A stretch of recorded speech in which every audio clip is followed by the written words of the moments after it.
You did acknowledge and say that people of color come from lower socioeconomic backgrounds that do not prioritize education much. But instead of making a suggestion on how...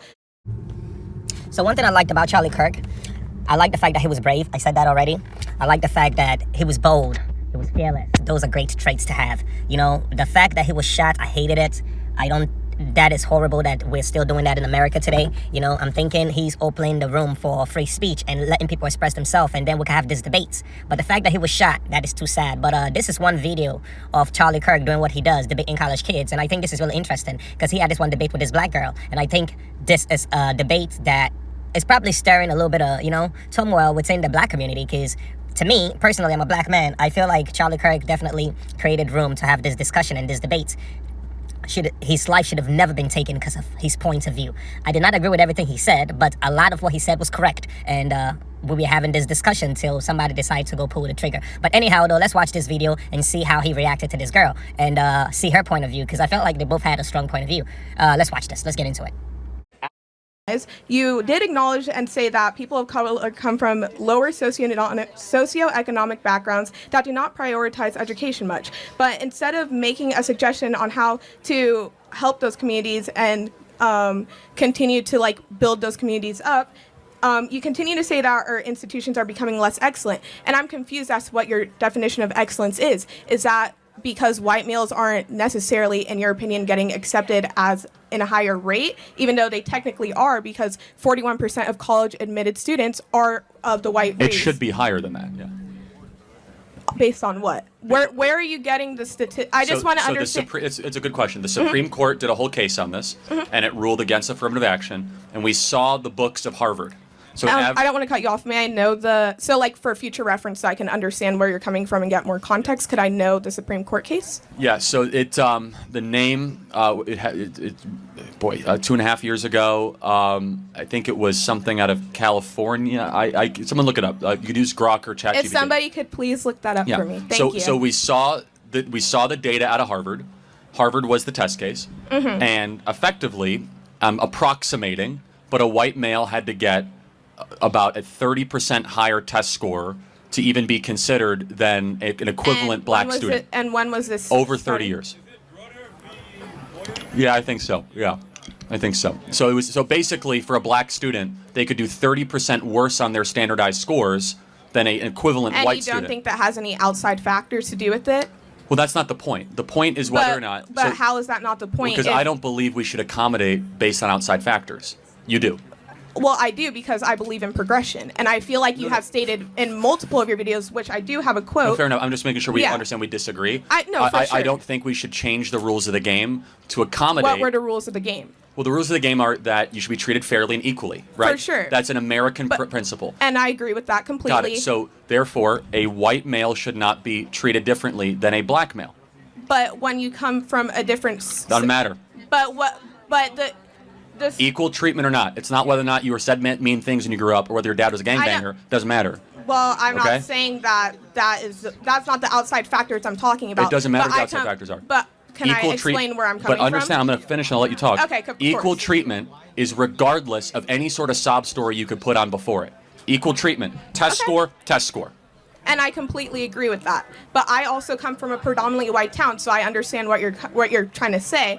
In my district, we have so much funding, and I live in the Florida Keys, so there's a lot of funding that comes to my school, and you can drive 30 miles north and you end up in Homestead, where they have a fraction of the funding that we have, and they don't have as much of the same testing instructors and people to help them, and have as much of the same outside resources. And then you can keep going another 30 miles and you end up in Miami, where all the private schools are, and they get even more funding than where I come from. Obviously I ended up where I am today because I continue to push through, and I didn't let any outside factors affect me. But at the end of the day, I kept going, and some people don't have that same ability. First of all, in Florida, every public school gets the same amount of money. Okay, there's an equal funding across the board. But you also get donations from the people in your community. Fair enough, but Florida has... And I know for a fact that my community gets many donations. Florida has the most You could use equitable funding structure of any school, and as universal school choice, basically. So that's number one. Number two, explain to me why, when we're admitting people for a job, should it just be what's on that piece of paper, or should race play into the factor? So I know that your argument is mediocrity. I forgot. I don't Mediocrity? really. Okay, yeah, and I know that, and I also believe in quotas as well, but I don't think that it should be one and one, but they should go hand in hand. Because at the end of the day, if I have just as good as a resume as somebody next to me, I wanna understand where you're getting that jobs are just taking people because they're a woman, because they are black. I just want to see. And I understand what you're trying to say because of course, with affirmative action and DEI, that does give them an upper hand. But where does it say that you take somebody just because of that color? All over the place. Capitol Street Partners back in the summer of 2022 said that they will not hire white men for internships. That's one example of thousands I could give. But because of how many people are in there, how many people in position? No, because they wanted to be. Again, that's irrelevant. It does not matter if you have an internship and everyone is a white man. If they're all qualified, that's great. It doesn't matter if they're all Asian or all black. It should be what merit qualification gets the people into that position. And of course, but if this school only wanted white people to attend. No, good, like excellent qualified people, and if they end up majority white, who cares? Why does that matter? I don't think that matters. I'm saying that affirmative action. No, you are saying it matters. I'm saying that, but I'm not saying for the white male or the black race or the Asian race or the Indian race, or understand what I'm saying? I'm saying that it works in favor for any race and any sex. It works, and it does 1,000%. And I don't understand where you're getting that information. It is anti-white racism that was in the fiber of our laws that is now getting away thanks to President Donald Trump. Where if you were a white man, especially to apply for internships, jobs, going to college, that it was significantly harder to get those jobs, to get into those practices, because there were quotas that made it easier for people of other skin colors with lower standards to be able to get those positions. We agree there's only so many slots in a college, right? There's only so many positions in an internship. It's a limited supply. I completely agree. It is scarcity. So when you have a scarce resource, you have to decide how you're going to divvy up that scarce resource. For sure. In a DEI model, they're going to say, okay, we're not going to do any more than 30% white, and then we'll do 15%. And so you kind of come up with these quotas. Therefore, they end up saying, well, what happens if the 15% black is not qualified? They don't care, which ends up happening far too often. Or what happens if the... Can you give me examples of cases? Yeah, air traffic control is actually a really good example. We now have all the documents that show that we went on a hiring spree to have more black air traffic controllers. There's a huge lawsuit about this, 15, 16, 17, where the standards for air traffic control have dropped so dramatically, and you're kind of seeing some of the effects of that, potentially. And again, it's in almost every single corporate practice, every single college institution. But it just kind of comes down to more of a moral argument that I have, which is that if you have something based on merit, I don't care if it's all black, all Asian, all white. It's an excellent group is what I want, not a diverse group. I care about excellence, not diversity. Because I do not believe diversity is a strength. So Charlie Kirk does not believe diversity is a strength. You see why this could affect how black people think about what he's pushing. Like, not like what he's saying is bad. He's saying he wants the best person for the job, right? So, but coming from a place where some segments of the population is being, I wouldn't say oppressed, but they did not have the same hand, like in the sense of like people coming from a poorer background did not have as much opportunity as people coming from a richer background. So basically, if we're doing it based on based on best man for the job or whatever, right? So let me say somebody's dad is a doctor. They've been doctors for 4 generations. And you have somebody who this is the first time somebody decided to go to college in their family. Who do you think has more of an advantage? Of course, the person who's had 4 generations of doctors in their families and lawyers has a better playing field, because definitely he probably went to the best schools. It's more educated. He has somebody filling up his time after school with more after school programs and lessons that would definitely help him further his education, compared to somebody who this is his first time going to college. Dad did not go to college. Mom didn't go to college. Drugs, jail, whatever you want to call it, but that child has been affected. So when it comes to best man for the job, of course that child is not gonna be able to play or compete with the other kids who have both parents, grew up in a home where they had a lot. And, it's more privileged, basically. So what the woman is saying is, so we're just going to ignore the kids that have been oppressed. We're going to ignore children of slavery, children of slave descendants who did not have the same amount of resources that people who had more privileged background had. we're just gonna overlook that and just say, hey, look, I understand your dad, you didn't have your dad or your mom in your life, and you guys were broke and you didn't have any money, but you want to go to Harvard just like the other kid who wants to go to Harvard. Okay, we're gonna figure out who is gonna qualify for Harvard. So basically, who has the best test score?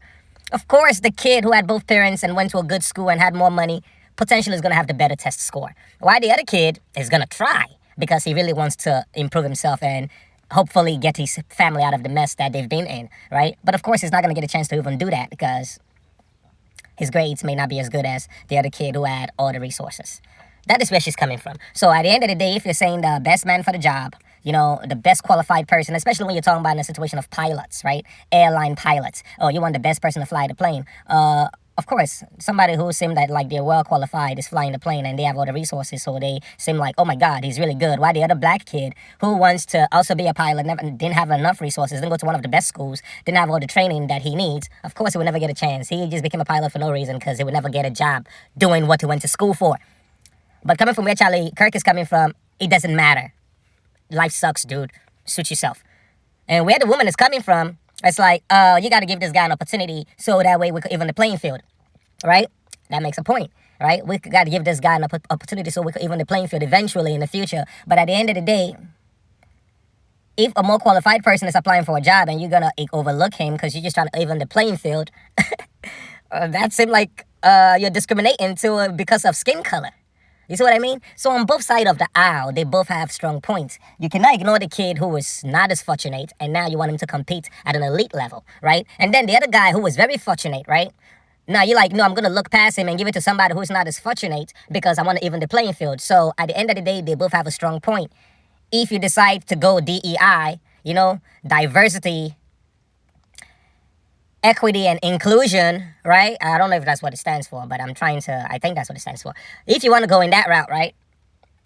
In that sense, basically you're evening the playing field and you're giving people more opportunity to, do what they do. And then you're overlooking people who are more qualified, right?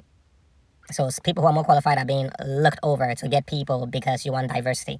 And then on the other hand, if you decide to go with what Charlie Kirk is pushing, you're going to look over and overlook people who didn't have the same playing field, and now you want them to compete at an elite level. And of course, they're not going to be able to compete with those who had better education and had better resources, right? And if you go on the rates where Charlie Kirk is saying, let's go with the best man for the job, the best man for the job is going to always be the one who had better resources and better education. So that means, and which are usually, more white people.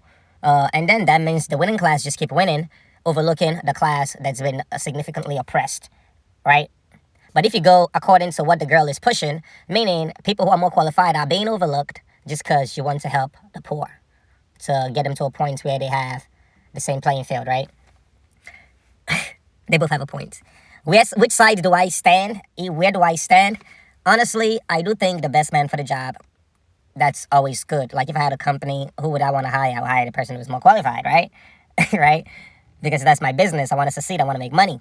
But if I'm looking at it as on a bigger picture, like I'm trying to create a nation where it seems fair, where everyone has a chance to win, then I may start looking over, well, I understand you're the best man for the job, but this particular job, does it require technical skill that the next person who is not the best man cannot do it? I mean, it depends on the position. Like when it comes to like airline pilots or whatever, trust me, I feel like the best man for the job should get that job. But when it comes to like nursing, teaching, bus drivers, mailmen, senators, those are not like highly skilled positions where it's like, oh, if I made one wrong move, people would die. No, those are not those kind of positions. So there are certain fields where you're like, look, this certain field, the best man for the job should be in this field. But there are other fields where you're like, I understand you're better qualified, but this is not a position where it's like, dude, trust me. With a little bit of training, anybody could do certain jobs. And those kind of jobs, you may want to go with equity, go with, what's the name, DEI.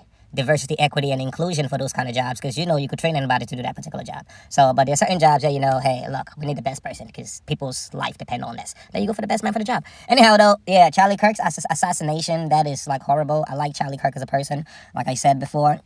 Of course, I'm sure there are some things I'm saying that people don't agree with. I don't think I should get shot for it.